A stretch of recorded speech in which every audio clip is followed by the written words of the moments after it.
my full name is Patrick Sharpin. Whoa. Oh, yeah. You played our office once. Now, I have to say, that wasn't a great gig. Google Leonardo DiCaprio Funhouse, and there he is in a yellow T-shirt.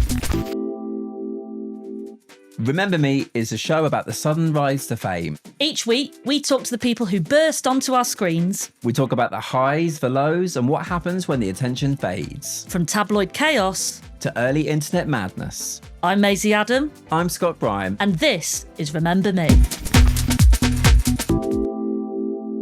Hello, joining us in the studio today is the true broadcasting legend, Pat Sharp. Now, Pat is a presenter, DJ, 90s icon, and I think has, and will always have, one of the most distinctive hairstyles of all. I highly recommend not to leave us like wholeheartedly just at the start of the show, but go to Google Images. It has to be seen to be believed, really, doesn't it? It's like a mullet had a mullet. I don't think we all appreciated what mullets properly were until Pat Sharp did his mullet. Ask anybody in their mid-30s, early 40s, what TV they were watching in 1989. They will absolutely most likely name drop a really crazy show where anything goes called Funhouse. It's a real crazy show where anything will go. Funhouse, quiz is a race, real one place. Use your body and your brain if you want to play the game. Now here's the guy that puts the fun in Funhouse, Pat Sharp.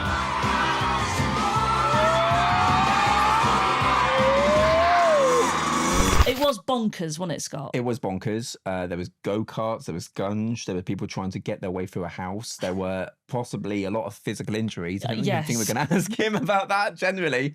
But it was also, I think, it was at a time when a lot of kids' TV was studio-based. Yeah. It was chaotic in the best possible way. I think it would have been impossible to watch and not have a form of jealousy. Like, I rewatched a bit of Funhouse. I don't sit there just casually on a Friday and normally watch it. But, like, the amount of jealousy I had of like the kids who were on it at that age. It was one of those where it was impossible to not watch it and want to apply to be on it. 100%. Yeah. Yeah.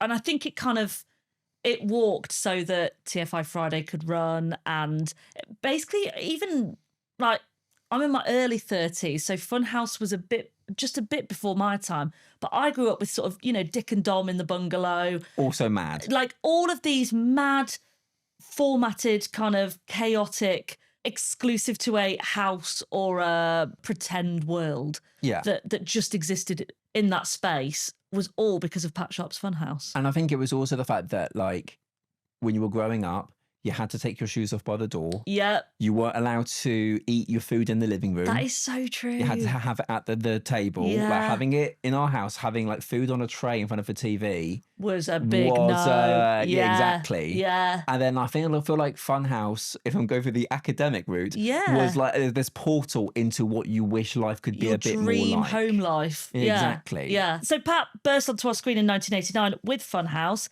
It aired on ITV until 1999, 10 series. He was aided by twin cheerleaders, Melanie and Martina Grant. Obviously, Scott, as I said, neither of us were alive in 1989, but what do you remember about that kind of era of television I know we've said about the chaotic vibe of it, but for a show like that to run for 10 series in kids' TV as well. So people literally did grow up with it. If you started watching it at 5, you were nearly finishing school by the time it ended. Well, I love giving an impression that I'm actually younger than I am because I was born in June 1989. So I felt like I was just on the cusp. This is probably the first time that we've had a guest on today where the guest has a direct link to Scott or I. Yes. Because Pat Sharp, as well as being a presenter, was and still is now an iconic DJ. And amongst all of the illustrious gigs that he's done over the years was your work party. Our work party in the middle of the day. He turned up at 2 p.m. We had free unlimited chicken from Nando's and he played a lot of songs to us. And also the best bit was quite a few people who were working in the office at that time were too young to know who he was. So that was very much... That is a tough gig for Pat and also just a tough gig for people in the office. And just a tough gig to watch, to be honest. Particularly that they were like, yes, he's here. Now put down your laptops. Yeah. Stop typing and now dance. So now it's time to bring out this week's guest on Remember Me. It's Pat Sharp. Now here's the guy that puts the fun in Funhouse, Pat Sharp. And this is the Fun House. Pat Sharp, hello and welcome to Remember Me. Hello, Scott. Thank you very much. I feel like we have to call you Pat Sharp, not Pat, just Pat Sharp. That's the funny thing, Maisie, because I remember over the years having done lots of gigs in Norway when I started off on Sky Channel, and that was the pan-European cable channel before it became the Sky TV that you know and love now. Anyway, when I do gigs there to this day, people come to me and go, hello, Pat Sharp. And Really? they still call me Pat Sharp because I was... Do most people know you by your full name? Because I would imagine, like, 'cause it's quite catchy. Yeah, well, so my full name is Patrick Sharpin. Whoa. Oh, yeah. And I changed it when I started DJing to be Pat Sharp because I needed it to be more punchy. And it was, and I literally do, by default. Our son, our eldest, who's nearly 40 now, when he was about 2, if I went to Chessington World of Adventures with him, you get these people coming up and asking for autographs because no one had a phone, so no one did a quick picture. They just did, have your autograph? Can I have your autograph? And I was there like all day. And he would tug my trouser leg going, Pat Sharp, hurry up. No. Because he heard people saying, look, it's Pat Sharp. Hurry up, Pat Sharp. Yes, that's what he said, yeah. Oh, bless him. Bless him. I can't believe Patrick Sharpin. I know, that's me. I am Patrick Sharpin, yeah. Pat Sharp, you were kind of probably, for most people, if they were sort of growing up in the 90s, you were an absolute staple of their TV. And the 90s is such a specific era for blowing up on that level. I believe Funhouse had 7 to 10 million viewers. Yeah, crazy. That's insane numbers. And we were on at 5 p.m. as well, not 9. No. So we only really had a small potential of people who were able to watch us, but literally every kid in this country watched it. And that's what I ever get, like, oh my God, it's you, Funhouse. That's what I say. They don't even do the whole Pat Sharp thing. It's just Funhouse. Just Funhouse. Yeah, Well, fun. people just yell at you, Funhouse, Even as David Beckham's done that. Has Really? it? Yeah. At the Nordoff Robbins Awards, I got beckoned over to the table by Victoria. She just wagged her finger at me saying, come hither. And I thought, well, I could say, well, come hither. well, no, Yeah. she said that, but she just said, come Just here. beckoned you So I over. thought, well, I could just say, no, you come here, but I went. So I went over and then I chatted with her and she said, I just wanted to tell you that I heard you on the radio this morning and you were, or 2 days ago, and you were really nice about my book, Learning to Fly. You said you were reading my autobiography and you weren't rude about me or David and you were just nice and you didn't make any jokes about us and da da da. I went, oh, right, that's cool. We're going, great. I'm glad. It's a great book. And then meanwhile, he was like leaning right in like this, away from everything, just to get nearer me. And he went, Funhouse. And I went, yeah, that's me. I'm Funhouse. Funhouse. How was Funhouse sold to you? Did you audition? Yeah, so the VHS came in. My manager said, watch it. Yeah. And he said, we're going to go up to Scotland and you're going to audition. And I went there, got on the plane, and at the airport, as the young lady from the production team came to meet me and take me to the studio, John Leslie was just leaving and he'd just done the audition. Oh, okay. Oh. And he was very tall. Do you swap notes? He was very tall and very Scottish. And I thought, oh no, he's bound to get it. He's a tall, handsome man, and it's Scottish TV who are making it for ITV. So I won't get it. But I went and did the audition, and I did it like my radio show. So I went in, and I was on Capital Radio at the time, and I was very much sort of an outgoing, lively, uplifting DJ, even perhaps different to what I am now, I would think, because I'm more of a presenter. And I just did the show with the 2 girls, Melanie and Martina. We reenacted a show and we got the gig, Melanie, Martina and me. And there were 2 other girls who didn't get it and he didn't get it. So we got it and it became a 11-year run of one of the most successful, if not the most successful kids TV show of all time, I think. Is it true that you recorded an entire series in 1 week? Yeah. Is that true? Yeah, 7 days, 2 shows a day. That must have been absolutely relentless because the energy of that show was Unparalleled. non-stop. It was really hard work, and we would do the show, and then we'd have a bit of a break. But there were quite a lot of breaks during the show because to reset in a small studio compared to nowadays where you perhaps got different areas, we would have gungy mess on the floor, and then these women walk in with a mop and go, oh, this bloody show, it's a messy show. It's not like this on Wheel of Fortune. And they would have to get their mop out and like mop the mess up so the go-karts could then drive by the same area. Yeah, that would so not happen Funhouse, now. in case for whatever reason you just didn't watch it when you were younger, like it had was it mini challenges to start off with, 3 games. 3 games, and then it would then end with basically them trying to go through this chaotic. After the Fun Kart Grand Prix. Of course, the Fun Kart pool. See, I still remember my lines. I mean, like I've been in TV studios, and I say this with like all affection for my love of TV. Filming TV can be quite tedious because you've got to get the lighting exactly right for it, and you've got to get everyone do it. When I saw episodes of Funhouse quite recently, I was thinking to myself, how do you keep the energy up the entire time if you're recording with young kids in a room with bright lights all day? Yeah. Like, it must have been absolutely knackering. It was hard work, and the breaks, the gaps made it more difficult. It's like if you play a sport, if you have 10 minutes out, you find it harder when you go back on. So I would sit in the ball pond and we just go, What a sentence. Yeah. I was sitting in the ball pond with the twins. Okay. There you go. There we go. That's your edit. And Thanks for watching us. Yeah. Goodbye. I would sit in the ball pond with the twins, and we would just chat, and then they'd say, "Right, we're ready for you," and I'd be going, "Oh no, I'm knackered now. I've had a little kip in the ball pond," and I had to go back and go, "Hey, it's Friday afternoon. You Here actually comes the weekend." You don't want those lulls No, kind of. I'd rather have done it in interrupt one the hit. rhythm. But we used to have crowds who would come in, like kids from Scottish schools in Glasgow, I guess, and they would just be wheeled in on a bus, and they would sit down expecting to watch Funhouse because they'd seen it on TV, and they thought, great, it's going to be 20 minutes, I'm going to see the whole show, I'll see which kid wins and what prizes they get, and it'll be great. Some of them didn't even get to see a game because they ran out of time. Oh my God, They got really? replaced by another group because they only came for an hour. Were Let's they? go back to school.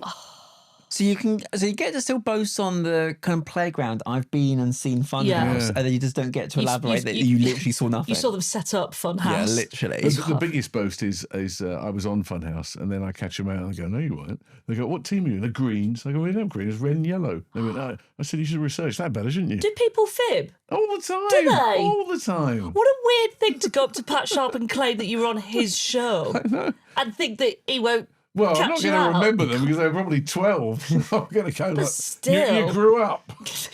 When you were on Capital Radio, that was way before, cameras in there and stuff. So Funhouse was your first kind of like foray into everybody knowing your face off the telly. Yeah, it was my first own show. And yeah, it was. I've done a few others, but it was my first show technically where I was the main presenter. Yeah. But I'd done Top of the Pops Yeah. Since 1982 when I started in this business called Show. So you'd have already had people come up to you prior to that. Yeah. But did Funhouse kind of... Oh, that completely elevated it because Did it? by the time Funhouse started, I'd matured my hair into a longer, more interesting style. Yes. So I was Interesting's the word. I was more recognisable. And so, yeah, that's how people see Funhouse now with my mullet. Yeah. Do you miss the mullet? No. It was so distinctive. Yeah. And when it grew out, it was phenomenal. I highly recommend going onto Google Images to go and see I think people it. like now, because we've had this resurgence of mullets, people go sort of like, are you aiming on a scale of 1 to Pat Sharp? Pat Sharp. Yeah. Like, Well- you're a reference point for mullets everywhere. Well, the best thing I've seen recently, and there's quite a few references over the years, is a thing where Temu yesterday was selling a mullet wig for your cat, and it was called a Pat Sharp cat sharp wig. Perfect. And And if you're not buying that, what are you doing with your life? exactly. Come on. Come on, Temu. I suppose more like the fame side of things. Were you comfortable with that? Yeah, I don't sudden have a problem rise? because nobody was particularly. How shall I say? There was a bit of animosity towards maybe me because I was quite in everyone's face at the time. I was on, Noel's House Party every other week, or on Surprise with Scylla, or Celebrity Squares with Bob Monkhouse, or You Bet with. Animosity from other people in the industry? Or No, from... no. Just sometimes people on the street would shout things like when they saw, because you were so recognisable with that hair, Yeah. that they would see you and you were perhaps too much in their face and didn't like it. We had our Pat and Mick records out, so we had Charity Rose, we were on Top of the Pops, and it was just, so some people wouldn't like, whereas now everyone just goes, oh my God, Funhouse, love you, you're nice, you've always been nice. Oh, really? But it could be more kind of polarising. Yeah, I back can then. remember walking out of Capitol once and someone just screamed from a car like something, I don't know what words you say on your podcast. Yeah. Wanker. Really? Yeah, but I went, that's unfair because you don't really know me, and I don't think I am. But it was just because I'd probably been a bit too much in their face, and I had hair that perhaps they didn't like the look of. I know, but of all the people to have an issue with in the 90s, Pat Sharp. No, I mean- Really? This is number one? You played our office once. I was at BuzzFeed back in right, 2017. okay. Now, I have to say that wasn't a great gig. It was a weird gig. It was a weird gig. It was a Why? weird gig because this was in an era of BuzzFeed where they were ramping up. They got us a very large office space. They never hired the people to fill in that office space because, alas, they made some redundancies not long after that. So you were in an era of playing an already half office. Yeah. In the middle of the day, Yeah, I felt it was. It was. We were Maybe at our desks. early mid-afternoon. Mid-afternoons, And people just went, I just want to have a coffee. I want to dance to Sweet Caroline. That is a tough gig. It was that. literally a tough gig Oh. where we're literally typing out our office. And back then, we really had to, like, you know, they were cracking the whip, being like, get your content done. By the way, Pat Sharp's here now, DJ, now dance. Plus, also, there was loads of unlimited chicken from Nando's delivered. Was there? Oh my God. Loads. I never got It any of gets that. weirder and weirder. That sounds really worthwhile, and they never offered me anything. Yeah. Meet your deadlines, but eat the chicken and dance to Pat It Sharp. was, if, Normal day in the if BuzzFeed that can office. represent what BuzzFeed was, then I think Yeah. Is it still going? it is in the UK, yes, and internationally. And I wish them all the best. Well, I can walk pretty much 99% of the time anywhere, and no one will even blink an eyelid at me or know me. Really? Yeah, that's fantastic. You mentioned the twins there. You're still in touch. Yeah, we're doing a gig Still working together, together. In May. We're playing a big thing at the NEC Birmingham called RetroCon, and they're creating an actual funhouse for adults to go in and play in. Because that was one of my questions is Yeah, I know. literally like No, a lot of people talked about it because it tried to come back, and we're just going for it now. It's just gonna happen. Yeah. We've got an inflatable funhouse we bought from China. Have you really? Are there any competitors that have gone on to be famous or well known? Yes. Or, yeah. So who were those guys who were on one of the reality shows as singers? Sam and Mark. Oh, yeah. yes. Yeah, And then they were kids TV They're presenters. kids TV yeah, and presenters. radio guys. Yeah. Were Radio they guys. Fame Academy? Maybe. Yeah, I think I they love were. it that you're looking Idol. at me as if I I know, should know, and you'll I should know. In the American version with JD Roth. Yeah. Oh, yes. Leonardo DiCaprio was No on it. way. Yeah, Stop. Yeah. Oh, Google Leonardo DiCaprio Funhouse, and there he is in a yellow Stop. t-shirt. Leonardo DiCaprio from Parenthood. Let's hear it for both of them.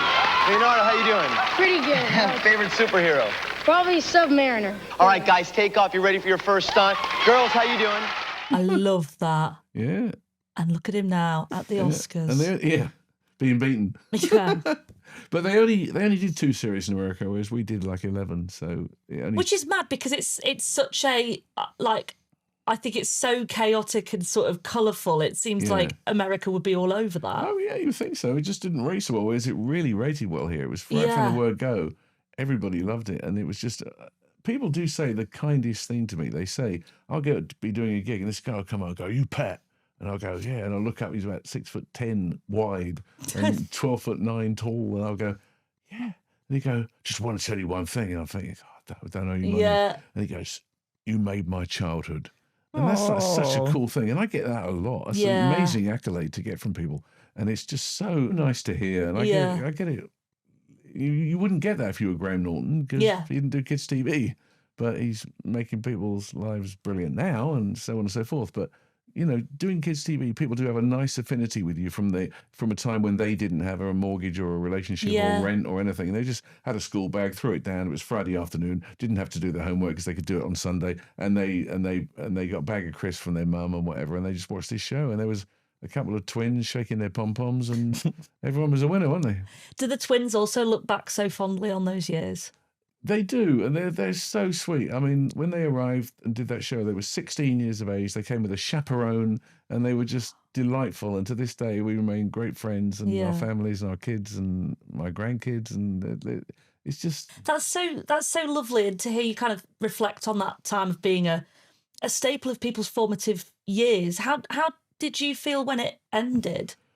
Well, I was a bit gutted when it ended because I thought, like most things, that would go on forever. You're a bit naive, I think, when you're. So you didn't see it coming? No, I think, to be honest with you, it's probably enough because I was by that time probably in my mid to late 30s, and I don't think you can carry on being a kids' TV presenter too much further as an age. It just looks a bit odd. Yeah. So I think you're better off being a young kids' TV presenter. So you look like you're sort of. Well, so you can still really run around and enthuse. And I was Yeah. going, it's a bit hard work now. And then did you get any injuries from it? Because we had Yep. Hunter on quite recently. He talked Oh, about yeah. from Gladiators. Yeah. He talks about quite a few injuries he Yeah. experienced. Well, our show wasn't as tough as Gladiators, but I did get run over by one of the go-karts when they failed to stop, and I put the checkered flag down, Scott. Yeah. They just kept on going and pinned me to the side of the studio. Oh my word! must have been my quite a God. sight, and Yeah. also painful. Yeah, Yeah. it was a bit painful, but you had to push on because I knew we still had about 11 hours filming to go. Yeah. And they're not going to substitute. Some of the kids got injured as well. They got winded and stuff, and we would say to them, just, push on through if you could for this. You'll be fine. Such a 90s Walk way it of off. doing things, Yeah. isn't it? Put a Like, paper towel on just it. run through the pain, kids. And they used to say, what's in that stuff that we got to put our heads in? I go, I don't know, it's just gunge, isn't it? Oh, yeah, Stick your head that's in. it, isn't Everyone it? wants to do this show. Stop moaning. I bet Gunge has... You're lucky yeah. to be gunged. Yeah, I guess those... It was the era, I guess, where Gunge wasn't necessarily vegan. No. As well as these things that you probably couldn't get away with now. I was thinking, when watching back a few episodes, that some of the prizes that you would sort of award, a ruler was one. The ruler was a funhouse ruler. Yeah. So it was good, and I've still got one to this day. And Probably worth That's a what I was fair gonna bob. ask. yeah. I The was about funhouse to ask you if jackets you were are gonna worth nick a things. fortune. Are they? The ruler also became a solar panel ruler. They made a little hump in it, and it got a bit of solar in it, so you could use it as the calculator forever without a There you battery. go. And the funhouse jackets were the runners-up prizes when the kids who hadn't won and got the chance to go into the funhouse were told, thanks very much, you get a jacket each, see you later, and they went off. And then the winners who won a trip to like Niagara Falls or something, Yeah. they were going, can I not get the jacket? Because they didn't get the Yeah. jacket. So Yeah. they were willing to. I saw a couple of kids negotiating with the runners-up to swap their prize, so they Actually, could go to that's Niagara so Falls true. if we could have the jacket. Yeah, now you'd want to be able to whack out a funhouse jacket, wouldn't Oh, you? Rather than 100%. go, I went to Niagara Falls. Well, yeah, I won it on Funhouse. People go, prove it. Yeah. I can't really.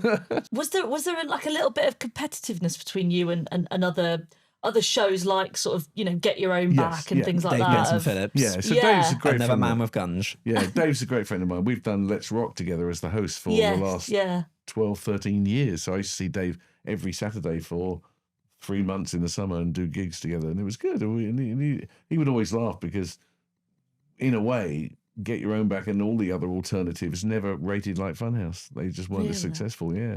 We were a nemesis for the BBC and what they were doing on kids' TV. Funhouse just smashed it. I think because it didn't involve too much school stuff. There was a couple of questions like you've got with your little cue cards there, and I would have my cue card, and it would say, who is the fourth emergency service, and everything. I don't know why I find that so funny. Yeah. What's But the that, fourth emergency service? Yeah. Anyway, go on your go-kart. I know that's what it was like. Sorry. But that was I've pretty lost much it. it. That was the only school part of our show. The rest of it was just fun and go-kart. If you were 12 years old and got told you could ride a go-kart around the TV studio, grab some tags and then go inside the funhouse and slide through a ball pond and over the crazy snake and the dream. win a ruler, what's not to like? Because on the BBC it has to be educational. Yeah, And I guess Funhouse Yeah. was just fun. Yeah. Funhouse was fun.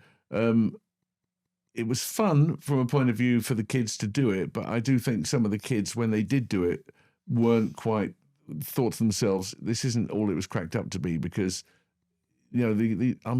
I'm struggling with these games. They were hard. Yeah. Yeah. Some of the things, and they came out cold and wet and guns So and what- whatever. so- and so they what didn't were look some of- quite so showbiz. Yeah. So what were some of the hard games, or the ones that you felt like, geez, I this just think requires a the degree? kids would be wearing, say, a massive sumo inflatable costume that we'd made and everything, and they would have to fly around and they'd slip up on a balloon that was full of stuff and bang their head, and it was like it was hard. I felt a bit Mad, sorry isn't for it? them. Think Yeah. that now. Yeah. What's the sort of maddest place that this career of yours has taken you? Gosh, well, I did a book a few years ago during COVID, which was called Rerun the Fun, and it says on the front, based on an untrue story. And I did it with two guys, and we wrote this book, and it's really clever because it's everything I've ever done, but a sort of fabricated version of it, so I went to the Brits, and I've been to the Brits a few times. And the Brits I went to in this book is a Brits where I grabbed a tablecloth at the last minute and swooped it off and wrapped it around Jerry Halliwell, and she went out and wore it as a Union Jack dress. But obviously I didn't, No. because it's in the book, and people go, oh, maybe he did. And I've gone at the Berlin Wall singing with the Hoff. And Do people now come up to you and ask you about these things yeah, that they didn't do. happen? They ask. There's a guy reading it now, and he keeps messaging me on Threads saying, like, "I'm reading this on holiday. Is that really true about that? And did you do that?" Just Terry Wogan phones me most days. Of course, he never did. But it's a real fun read. The whole thing is based on me permanently coiffuring my hair wherever I go and not being able to go out in the wind or anything, you know. It's really self-deprecating and very funny, which is much like myself, really. I just don't give a monkey's. So. Yeah. The most I get asked about is, I wrote you a letter because I wanted to be on Funhouse, and I get that literally thousands of times a month when I go to my gigs. Did you not get my letter? And I go, I never saw a letter. They never showed us any letters because the production company would just go and choose a school in Cornwall and another school. Is that how it works? Yeah, they'd go to a school in Cornwall and they go to a school in Leicester and they would audition loads of kids and they said, get them ready, they want to be on this show. And people, when they didn't know the show because it hadn't started, they went, okay. And after 2 or 3 years, they're going, oh my God, Funhouse auditions are coming to our school. Yeah. But that's how they got them. And then no one who ever wrote a letter ever got a reply because I never saw one. Goodness, it's the cutthroat world of I know, Funhouse where you I send a know. letter to them and you Cutthroat never world. get a reply. Well, I didn't reply. I don't know. I doubt if the production company replied because I'm sure they didn't have time because there were thousands. Where did the cockle-doodle-doo Gosh. idea come from? Funhouse. Yeah. Because the sound guy, you'll love this. It's so specific. They realised they had to have a sound for the power prize that the kids could hear. And he was just in a little room with a load of sound effects and went, how about this? And put like a little cart machine in and pressed it. And they went, yeah, use that. So, That's it? Yeah, it wasn't planned at all. Seriously? Yeah, I think it was the first one he chose. Just shows how TV works, doesn't it? And it was a sound man who... Yeah, that'll do. It was That'll a do. sound man who did that, not a not sort of an executive committee. Yeah. Do you miss anything about that era in the 90s of your career of either presenting or DJing? I don't know, really. I suppose I would say I was doing more than Yeah. I'm doing now, and I like to work. I like to have a purpose every day. Well, I played a gig at the NEC in Birmingham with Rock Choir. I don't know if you've heard of yeah, Rock yeah, Choir. yeah. They're really good. Just before Christmas, and I played to must have been 30,000 people in one day, like, 2 sessions, one at lunchtime, one in the afternoon. Yeah. And it was brilliant. And they all seemed to know me and seemed to like me. So it was great. I like myself to say a Premiership footballer, so Premier League football. So I've had a crack at the Premier League. I would like to think I have. But, at my age now, I shouldn't really be running as fast or getting up to score goals. But sometimes I feel that I'm being given the opportunity to do so. So it's amazing. I'm really grateful every time I get a job. Every time I'm invited to a podcast like this. Yeah. I love this sort of like relentlessly positive attitude you have of spanning right across your career. It's exactly why people adored watching you in Funhouse, but still coming to your gigs now. Are there any regrets at all, Pat? No, I can't call you Pat Sharp. Oh no, absolutely none at all. I've loved None. what I've done. I mean, I've just now, literally 2 days ago, been asked to do the 30-year anniversary final brick in the wall of the new Legoland Windsor thing. So they remember me from when it started in 1996. Now I'm going to be the guy who puts the last brick on the thing that they're building. Oh, that's I love going to go that. out and be all around the internet. That reminds me, is it true that you once had a whole theme park shut just for you to go round with your family? Chessington, yeah. Was it? Yeah, not shut. I think they just let us in a bit early, and they used to give us queue jump passes where we could just walk around the back of the That's roller when you know coaster. you've made it. And But it's this is the also thing. when you know you get dirty looks from people who go like, "What's he doing on there?" That's Oh, when the people really? had some animosity You've towards changed, you. Pat. Yeah. You've changed. But also, that's a bit of a curse, I would imagine, because sometimes I find if you go on so many roller coasters in an hour, you would throw up. So, like, you quite like the queue. Yeah. You quite like the pace. Give a bit of respite. Yeah, I because agree. otherwise you're going on the log flume 10 times in 5 Yeah. minutes. Who No, wants remember, he that? doesn't like the lulls. He doesn't like the little lulls No, in that was with between. work. Wrap up in wasn't it? 22 minutes. Now I'm taking my kids and my grandkids to Peppa Pig World and Legoland, so it's great. Just off the M27. Yeah. There you go.